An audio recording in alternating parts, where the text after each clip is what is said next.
The ongoing battle between Catherine, the Princess of Wales, and of course, some say that Photoshop fail really is never ending. And now it looks like Catherine could be bullied, forced into doing this. As ever, let me explain. Nice to see you outside, of course, a splendid looking Buckingham Palace on this wonderful, supposedly spring-like day, but let's not knock it too much. It doesn't look too bad, does it? And of course, all the bedding plants are in, so it kind of cheers you up knowing that they're going to spring to life very quickly, hopefully in the fullness of time. A phrase, as you know, I love saying. By the way, thank you for your lovely comments about the recent BBC story and the person who's put in charge, of course, of the validity of all of the stories, fake news, etc. You know, fact checker, all that sort of stuff. Incredible, isn't it, when you think, hire somebody who's lied on their CV, give them the job and put them in that position. How much do you dislike them? Yes, frightening. Back as ever to your royal story of the day. This is really a kind of more of a serious effect, in fact, because quite frankly, when you think about it, this has exploded beyond anybody else's means. There's no two ways about it. I don't know about you, as I've said, I just find it a bit of a storm in a teacup. But what I do feel sorry about is the Princess of Wales, quite frankly, being bullied now. And this is literally online trolling, you know. Let's not forget this is a mother of three, recovering from serious surgery. And whatever you think about Catherine, nobody likes to be in that particular picture. But it's just odd, isn't it, that people won't let up. Now, what's interesting and what's developing, and you're hearing this first and exclusive on the show, is this. As you know, for many years now, Catherine has undertaken her own particular portrait pictures. And I've said to you before, taken some of the most brilliant pictures going of her family, you know, they're very nice, the birthday portraits, stuff like that. We know she's a keen photographer, a keen snapper.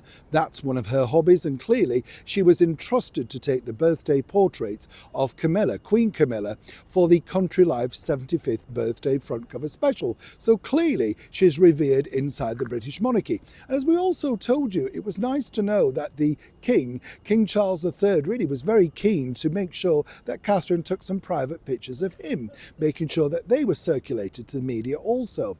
All that now could be about to change though, and as ever, let me explain. You see, because of this furor, whatever happens next, and this is the big thing about the agencies, and this is important in the story.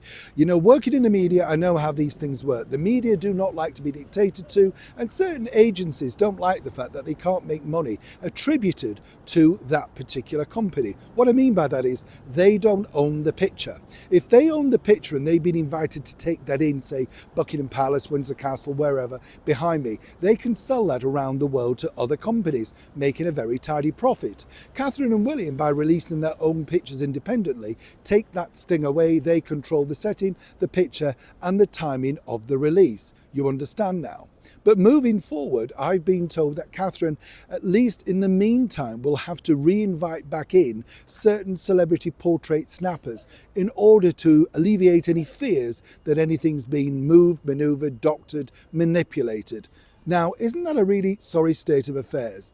A young woman with 3 children seemingly making some Photoshop mistakes, and that's now a major problem. But that is the world we live in, and of course, as we all know, they have to adhere to. They really are properties of the British public and of course the Commonwealth. But seemingly for Catherine, one simple mistake means this could set back a hobby, and more importantly, a quest for the future to remain independent, private, and detailing exactly when she wishes to release those pictures in the future. Terrible stuff, I'm sure you'll agree, but I'd love to know what you think to this particular Terrible stuff, I'm sure you'll agree, but I'd love to know what you think to this particular developing story as we break it here from Buckingham Palace. Neil Sean in the very heart of London.